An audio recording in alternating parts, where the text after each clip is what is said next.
নমস্কাৰ সকলোকে মোৰ YouTube channel Kedar Chetri YouTube ক্লাছলৈ স্বাগতম জনাইছোঁ। আজিৰ ভিডিঅ'টোত আমি দশমমান শ্ৰেণীৰ গণিতৰ অনুশীলনী 3.3 ৰ 2 নম্বৰৰ বাকি থকা সমস্যাকেইটা সমাধান কৰিবলৈ গৈ আছোঁ। সকলোৱে ভিডিঅ'টো সম্পূৰ্ণকৈ চাব আৰু যদি ভিডিঅ'টো ভাল লাগে তেন্তে লাইক কমেণ্ট শ্বেয়াৰ কৰি চেনেলটো ছাবস্ক্ৰাইব কৰিবলৈ নাপাহৰিব। বলক ভিডিঅ'টো আৰম্ভ কৰোঁ। আমি 2 নম্বৰৰ 1 2 3 টো আমি আগৰ ভিডিঅ'টোত কৰিছিলোঁ। আমি 3 নম্বৰটোত আমাক 4 নম্বৰটোত আমাক কৈছে মিনাই 2000 টকা উলিয়াবলৈ এটা বেংকলৈ গ'ল। তাই ধনভৰালীক মাত্ৰ 50 টকীয়া আৰু 100 টকীয়া নোটহে দিবলৈ ক'লে। মিনাই মুঠতে 25খন নোট পালে। তাই 50 টকীয়া আৰু 100 টকীয়া নোট কেইখনকৈ পালে? টোটেল 2000 টকা উলিয়াবলৈ কৈছিল। তাইক 50 টকীয়া আৰু 100 টকীয়া নোটহে দিবলৈ ক'লে। তেনেকৈ কওঁতে মুঠ কেইখন 25খন নোট পালে। আমাক কৈছে 50 টকীয়া নোট কেইখন পালে আৰু 100 টকীয়া নোট কেইখন পালে। আমি ধৰোঁ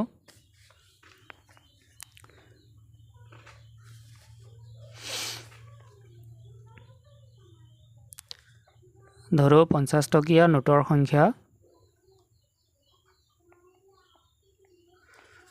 50 টকীয়া নোটৰ সংখ্যাটো আমি ধৰি লওঁ x আৰু 100 টকীয়া নোটৰ সংখ্যাটো আমি ধৰি লওঁ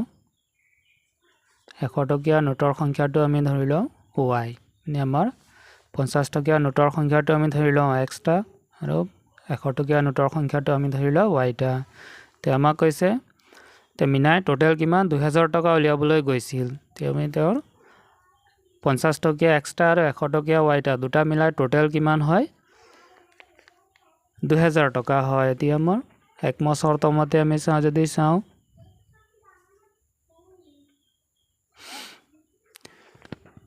আমাৰ x টা যদি 50 টকীয়া নোট হয় তেতিয়া আমাৰ কিমান হ'ব কিমান টকা হ'ব? যেনে আমাৰ এটা 50 টকীয়া নোট হ'লে আমাৰ কিমান হয় 50 টকা। যদি আমাৰ দুটা 50 টকীয়া নোট হয় তেতিয়া আমাৰ 2 পূৰণ 50 মানে 100 টকা। তিনিটা যদি হয় তেতিয়া 3 পূৰণ 50 এনেকৈ আমাৰ 150 টকা। তেনেকৈ আমাৰ x টা যদি 50 টকীয়া নোট হয় তেতিয়াহ'লে কিমান হ'ব 50x টকা। প্লাছ তেনেকৈ আমাৰ y টা যদি 100 টকীয়া নোট হয় তেতিয়াহ'লে কিমান টকা হ'ব 100y। এই দুটা মিলালে আমাৰ টোটেল কিমান টকা উলিয়াইছিল তাই 2000 টকা। মানে 50x + 100y = কিমান হ'ব 2000। এমপ্লাইজ আমাৰ চবকে কি হৈ আছে 50 ৰে হৰণ গৈ আছে। গতিকে আমি 50 ৰে হৰণ কৰি দিওঁ। 50 ৰে যদি হৰণ কৰোঁ x বাৰ 50 ৰে যদি হৰণ কৰোঁ 50 ৰে 100ক 2 বাৰ লগত আছে y। 50 ৰে যদি আমি 2000ক হৰণ কৰোঁ প্ৰথমে 200ক কেইবাৰ যাব 4 বাৰ 0 এটা। আমাৰ টোটেল হ'ল কিমান 40 মানে x + 2y = 40। এইটো হ'ল আমাৰ ইকুৱেশ্যন 1। আকৌ আমাৰ দ্বিতীয় চৰ্ত মতে কৈছে মানে 50 টকীয়া আৰু 100 টকীয়া মিলাই টোটেল তাইৰ কেইটা নোট আছিল মিনাই কেইখন 25খন নোট পাইছিল। মানে আমাৰ 50 টকীয়া আৰু 100 টকীয়া দুইটা মিলালে আমাৰ কেইটা 25টা নোট হয়। এতিয়া 50 টকীয়া নোট আছিল আমাৰ x টা প্লাছ 100 টকীয়া নোট আছিল y টা। মানে x + y = টোটেল কেইখন নোট পাইছিল 25খন। গতিকে এইটো আমাৰ ইকুৱেশ্যন 2। আমি চাওঁ 1 আৰু 2ত সহগবিলাক মিলি আছে নেকি। ইয়াতো x আছে ইয়াতো x আছে। গতিকে আমাৰ x মিলি আছে। আমি কি কৰোঁ 1ৰ পৰা 2টো বিয়োগ কৰি দিওঁ। therefore 1 - 2 কৰিলে যদি আমি 1ৰ পৰা 2টো বিয়োগ কৰি দিওঁ তেতিয়া কি হ'ব 1 নম্বৰটো আছে আমাৰ x + 2y = 40। 2 নম্বৰটো আছে আমাৰ x + y = 25। যদি আমি বিয়োগ কৰোঁ এইটো মাইনাছ হ'ব এইটো কেনচেল হ'ল। এইটো মাইনাছ হ'ব দুটাৰ পৰা এটা গ'লে থাকিল আমাৰ এটা y। 40 এইটো মাইনাছ হ'ব 40ৰ পৰা 25 গ'লে থাকিল আমাৰ কিমান 15। মানে আমি y = পাই গ'লোঁ কিমান 15। এই ভেলুটো আমি এটাত বহাই দিওঁ 1ত বহালে হ'ল 2ত বহালে হ'ল। এইটো আমি 2 নং সমীকৰণত বহাই দিছোঁ। 1 নম্বৰত বহালেও হ'ব। 2 নং সমীকৰণত আমি কি কৰোঁ y = 15 বহুৱালে 2 নং সমীকৰণত যদি y = 15 বহাই দিওঁ 2 নং সমীকৰণটো আছিল আমাৰ কি x + y = 25। এমপ্লাইজ আমাৰ x + y ৰ ভেলুটো আমি পালোঁ কিমান 15 = 25 ইকুৱেল আমাৰ x ইকুৱেল 25 প্লাছ 15 এফালে আহিব মাইনাছ 15 তাকে x ইকুৱেল 25 পৰা 15 গ'লে থাকিল আমাৰ 10 তে x মানে আমাৰ কি আছিল 50 টকীয়া নোটৰ সংখ্যা তাকে নিৰ্ণয় 50 টকীয়া নোটৰ সংখ্যা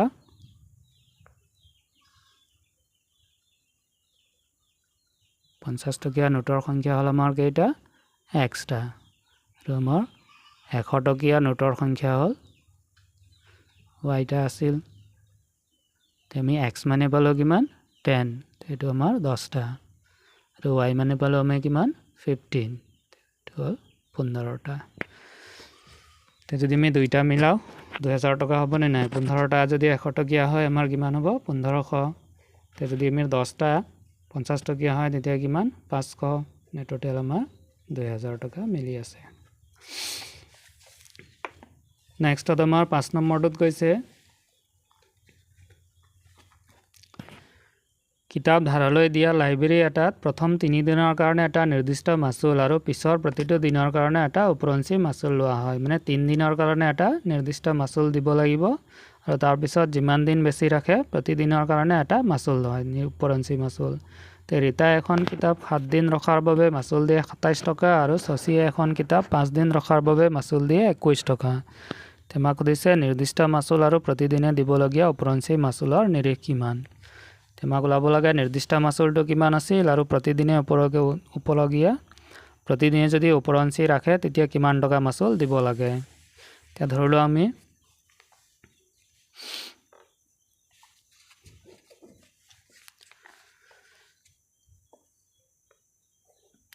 ধৰো নিৰ্দিষ্ট মাচুলটো আমি ধৰি লওঁ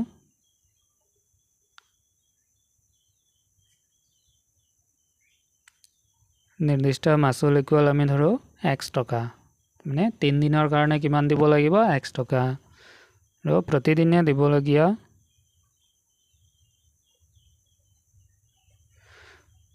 প্ৰতিদিনে উপৰঞ্চি দিবলগীয়া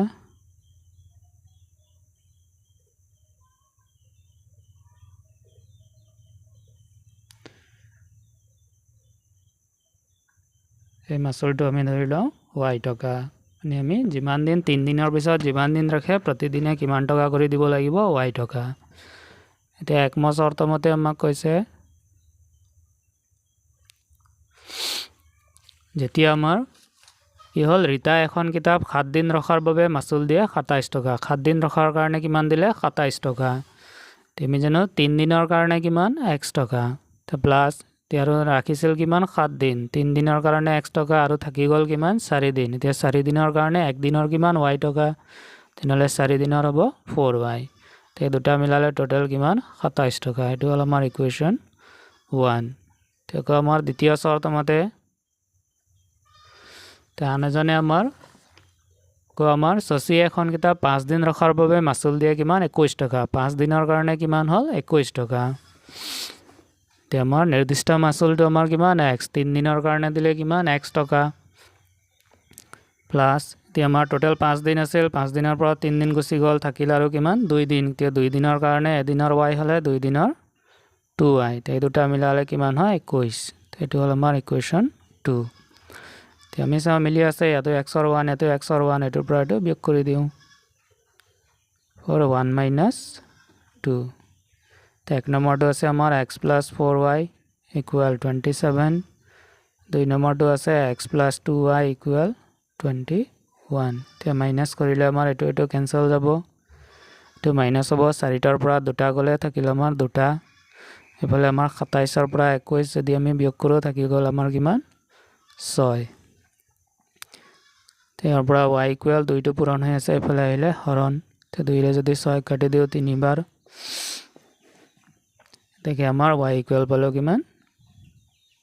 3 তে আমি কি কৰে ভ্যালুটো নি একত বা দুইত যিকোনো এটাত বহাই দিও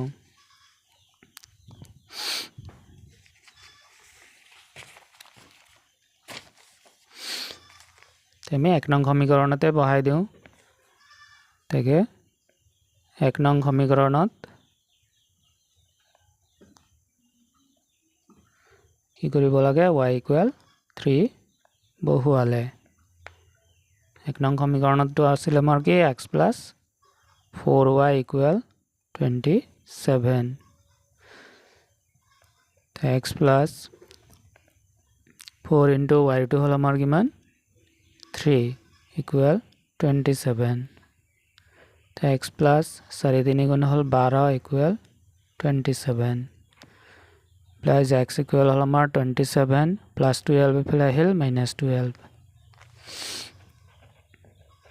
থেকে x equal 27 ৰ পৰা যদি আমি 12 বিয়োগ কৰো থাকিলে আমাৰ কিমান 15 এতিয়া আমি থেকে নিৰ্দিষ্ট মাচুলটো আছিল আমাৰ কিমান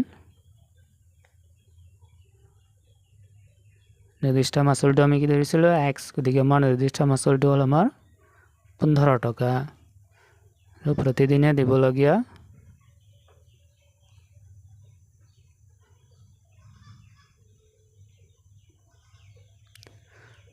উপৰঞ্চি মাচুল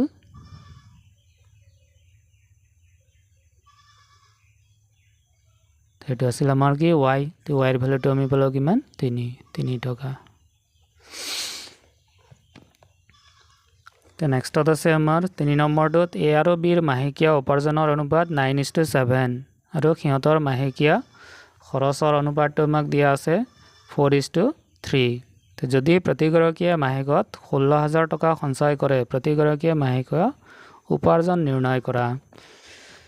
তো দুইজনৰ মাহেকীয়া উপাৰ্জনৰ অনুপাতটো কিমান দিয়া আছে 9:7 আৰু খৰচৰ অনুপাতটো দিয়া আছে 4:3 তো যদি প্ৰতিগৰাকীয়ে মাহেকত কি কৰে 1600 টকা কি কৰে সঞ্চয় কৰে মানে জমা কৰে তো প্ৰতিগৰাকীয়ে মাহেকীয়া উপাৰ্জনটো নিৰ্ণয় কৰিব লাগে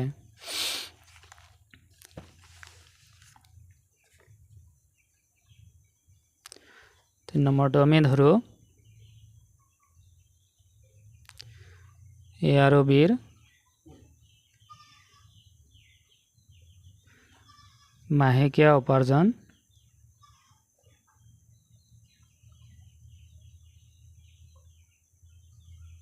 ক্ৰমে তে মাহেকীয়া উপাৰ্জনৰ আমাৰ অনুপাতটো দিয়া আছে কিমান 9:7 এতিয়া দুইটাতে আমি x লগাই দিও 9x আৰু 7x মানে a ৰ টো কিমান হ'ব 9x আৰু b ৰ টো হ'ল 7x তেনেকৈ আমি a আৰু b ৰ মাহেকীয়া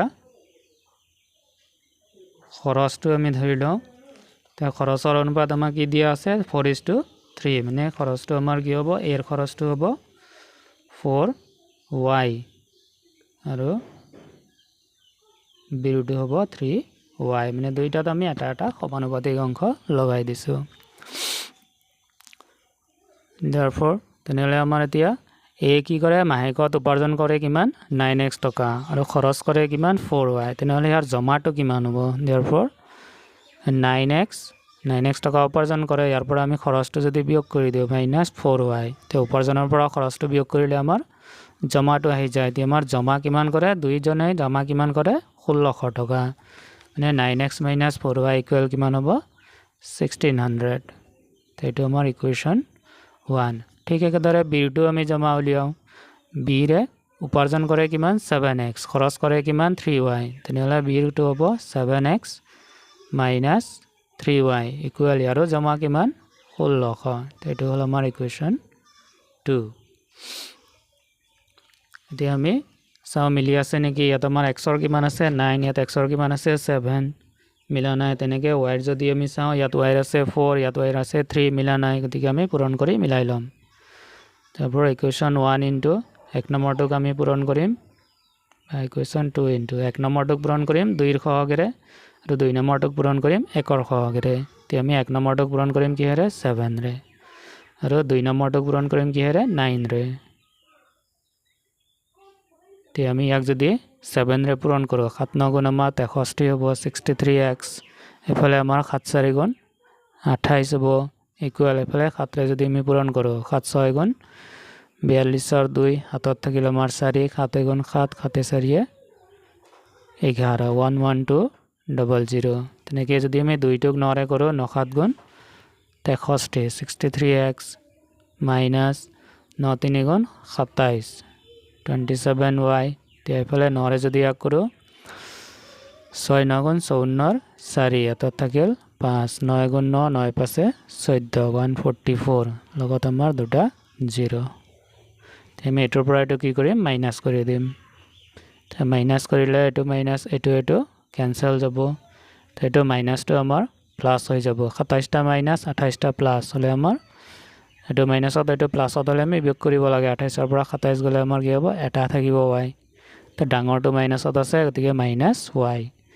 ইকুয়াল এটো আমাৰ তলৰটো মাইনাস হৈ যাব এটো মাইনাস এটো প্লাস এটা মাইনাস এটা প্লাস হলে আমি বিয়োগ কৰিম বিয়োগটো সদায় ডাঙৰৰ পৰা সৰু তো এটো আমাৰ 4 ৰ পৰা 2 গল 2 এফালে 4 ৰ পৰা 1 গল 3 তো দুটা 0 এতিয়া ডাঙৰটো আমাৰ মাইনাসত আছে মাইনাসত হ'ব আমি 14400 ৰ পৰা 11200 মাইনাস কৰিব লাগে ডাঙৰ এটো সৰু তে আমি এটোৰ পৰা এটো বিয়োগ কৰি দিম তো দুই ফালৰ মাইনাস বিলাক ক্যান্সেল যাব তেনেহলে আমাৰ y ইকুয়াল থাকিল কিমান 3200 এতিয়া আমি x ৰটো উলাব লাগে আমাক x এ লাগে আমাক উপাৰ্জন লাগে এতিয়া আমি এটাত বহাই দিলে হল এক নম্বৰটোত বহালে হল দুই নম্বৰটোত বহালে হল যদি আমি ইয়াত y টো মিলালোতেন তেতিয়ালে আমাৰ ইয়াতে হৈ গলতেন বা আমি x টো যেহেতু মিলাইছে এতিয়া আমি y ৰ মানটো ইয়াত বহাব লাগিব পৰ এক নং সমীকৰণত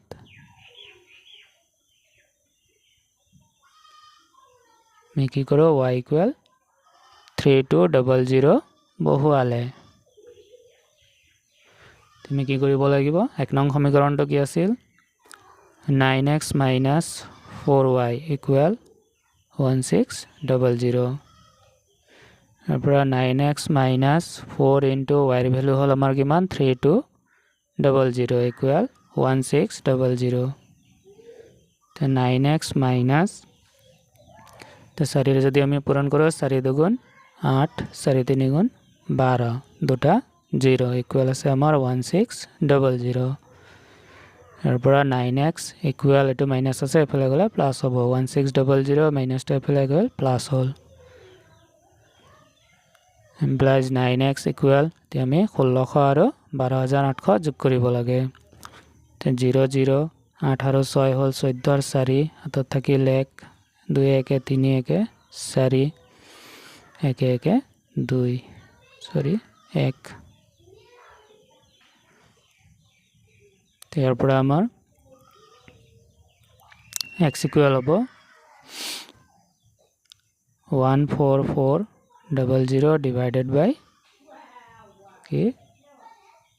9 তো 9 যদি আমি এক কাটি দিও 9 140 পৰা গৈ আছে 16 বাৰ দুটা 0 ইয়াৰ পৰা আমি x ইকুয়াল পালো কিমান 1600 তাই ভ্যালুটো আমি আমাক কি লাগে মাহেকিয়া উপাৰ্জন এতিয়া আমাৰ a আৰু b ৰ মাহেকিয়া উপাৰ্জন কি আছিল 9x আৰু 7x এৰ আছিল 9x b ৰ আছিল 7x এতিয়া বহাই দিলে হল এটাকে এৰ মাহেকিয়া উপাৰ্জন